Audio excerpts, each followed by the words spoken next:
One of the places I love to visit and to take groups to in Israel is Nativ Haesara. Nativ Haesara is a moshav right on the border with the Gaza Strip. In Nativ Haesara, there is an amazing project. It's called The Path to Peace.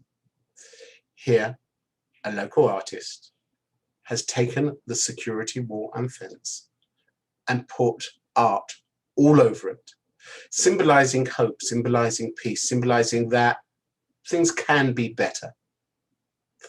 We had a podcast and a video link up with the creator of this project. And I think you'll agree it's going to be a fascinating conversation. Hi, and welcome to another podcast and another video recording. This time we have a great guest who is Tzameret Zamir, who lives in Nativ Haesara. For those of you who are not familiar with Nativ Haesara is right on the border with the Gaza Strip. During the war and after the war, the moshav has been seriously bombed by Hamas, Islamic Jihad. Perhaps some of you are more familiar with Sderot. This is even closer. This is Hamas as your neighbor. So, Tzameret, thank you for joining us. I hope this morning has been quiet. Can you give us a sense of what it's like, that continual fear of living next door Hamas, the fear of missiles landing? Sometimes it's very hard. There are rockets falling here on the houses, between the houses. I have one neighbor that was killed from rocket a few years ago. There are helium balloons that sent from Gaza Strip that bring fires, cause big fires everywhere in our side, brings bombs that can explode in kindergarten when they land. There are many times terrorists from Hamas that try to climb on the wall, to dig tunnels and just surprise us. Our homes. Actually Hamas coming from the Gaza into your moshav? Fighters? Yes, and were they successful? Lots of soldiers everywhere, drones in the sky, IDF everywhere. You hear them, you see them, and we couldn't be here even 1 minute without them. But still, Hamas and Jihad try all the time, crossing the border from Gaza Strip. Our houses, our homes are right next on the border. From my windows, I can see the wall, the fence. It's very close. And yes, it's scary. It's scary. So why live there? Why would someone live with that nightmare every day? Why not move? Well, actually, we have a very small country. Israel, it's a very small country. There are no question about this land. This is our home. And I born here, I grew up here. Actually until 20 years ago, it was peaceful and beautiful and quiet. And our neighbors from Gaza Strip used to cross the gate every morning working in Israel. We used to work together and we used to live together. And people from Israel used to go for the markets in Gaza Strip, and it was much better. So what went wrong? What went wrong? There were start to be מחבלים מתאבדים. Suicide bombers. Yeah, in Israel, coming from Gaza Strip in the buses, in the markets in Tel Aviv, in Jerusalem, and Intifada Ashniya. And then lots of Israeli people that was killed, and that was very, very hard. And Israel start to close the gate, Gaza gate, because we were worried. We lost the trust between the people from Gaza Strip and Israel. And then they start to shoot rockets. They couldn't go. They didn't go to Israel to work, so they start to shoot rockets, and it starts slowly, but it's getting worse all the time. They're looking for more ways how to cause fear and problems in Israel. And it's just getting worse and worse for both sides. That fear, how is it reflected in the residents? How do people, are there symptoms? Are there depression? How does it affect the school children? I mean, you have children, how does it affect them? Actually, I think that all the people that live in the Gaza envelope suffered from traumas. We all have high sensitivity to all kind of noises that remind us something else. Maybe someone will close the door and I will jump.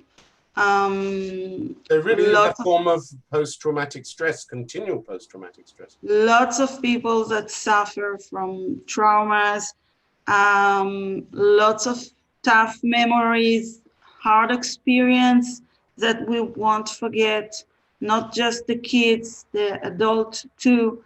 And many of us need to go for special help. Sometimes you can't לתפקד, איך אומרים? Yeah, to act normally, to function.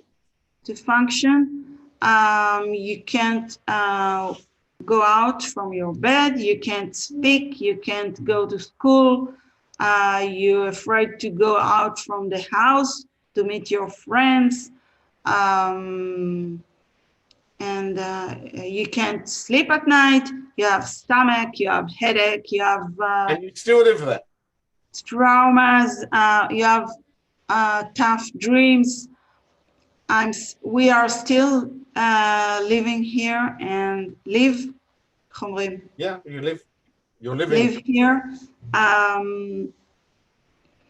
We love very much our life here.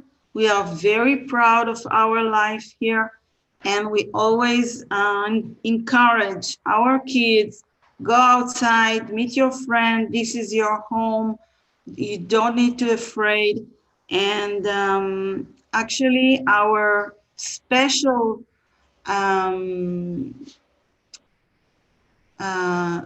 the thing that is make our life so special, it's the community. What do you mean by that? Why does the community make things so special? There's it's about 250 families in this moshav. We know very well each other. The kids know very well each other, and people just happy to help each other. And people, we have lots of activities, and all the holidays we do together. Lots of after חוגים. Right. After school activities. After school activities, and beautiful activities for the kids, for the teenagers, and that's what keep us strong and happy. Actually, this is the secret. You were talking a little bit about the defense around your moshav and around other areas around the Gaza Strip. Is it true that now Israel has a security fence which goes underground as well as above ground? Israel, do lots of effort, put lots of money to help us to feel safe. There are a very deep barrier under the ground against the tunnels, and it's helped us a lot to sleep well at night. Don't you? What would you say to someone who is watching this, saying, "Yeah, I understand, but really, Gaza's under siege. You can't. You're blaming the victim. They can't go out to work. Israel controls what goes in, what goes out. They don't get any aid, and it's we understand, but the situation in Gaza is much worse." Well, first of all, we used to be good neighbors before, and I believe that if we'll change that, it can return back again. I don't agree with the way, because I believe in a peace ways. I believe in civilized ways. We have conflict everywhere. We have conflict. The kids have conflicts. The adults have conflicts. We educate our kids to sit together and to look for the solution in a civilized ways, not violence, not terror and wars and rockets and bombs. This is the wrong way. And I think that they cause so much damage, especially to their own people in Gaza Strip that suffer so much. I know they are suffer. They are poor people because they lost the work that they used to have in Israel, and many people in Gaza Strip don't have where to go to work, and I know they have a tough life over there. Actually, it makes me very sad to think about their tough life over there, but the leaders over there care much more to get more money from all kind of violence country, other countries, and to shoot more rockets and to cause more terror and fear, instead of taking care of their own people. Do you think peace is possible? Is peace of course possible?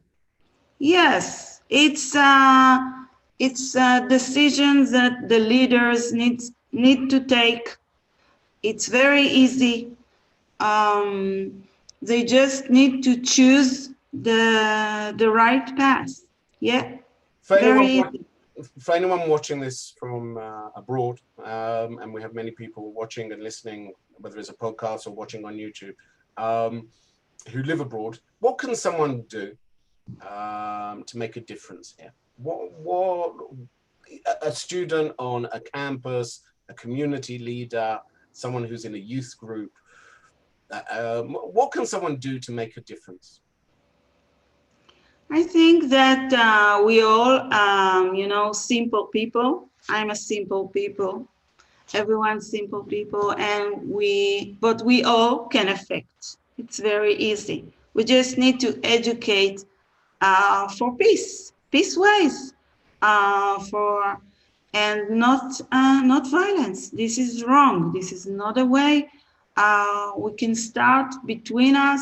We can start with our own children and our own community. It's very simple. This is the only way, and we can all do it. Everyone can do it. Is there any communication between your Moshav and the Gaza Strip? Anyone living in Gaza? Do you speak to anyone in Gaza? I have few people that I can call them, and they can call me. Sometimes I get very beautiful messages from people that live in Gaza Strip, peacemakers that live in Gaza Strip. I actually believe, and actually I know that most of the people in Gaza Strip wish for peace and wish for, normal, happy life to their own family, communities, but the leaders do something else. Right, absolutely. And it's been the case that people in Gaza were arrested by Hamas for doing what we're doing, which is just having a Zoom conference. Perhaps finally, what if someone in Gaza who hadn't heard you before or hadn't spoken to you, wasn't on your phone list, if you like, was listening to this for the first time, what would you say to them? That we can be great neighbors, and Gaza could איך אומרים? לשגשג, להצליח, to succeed, Right, to succeed. and prosper. They can build hotels and markets, and they can have tourists over there, and they can have built factories, and they can take the money instead of rockets and use it to education, for culture, and they can succeed much more and be happy and feel safe, and we could be great neighbors. Okay, great. Thank you very much for joining us.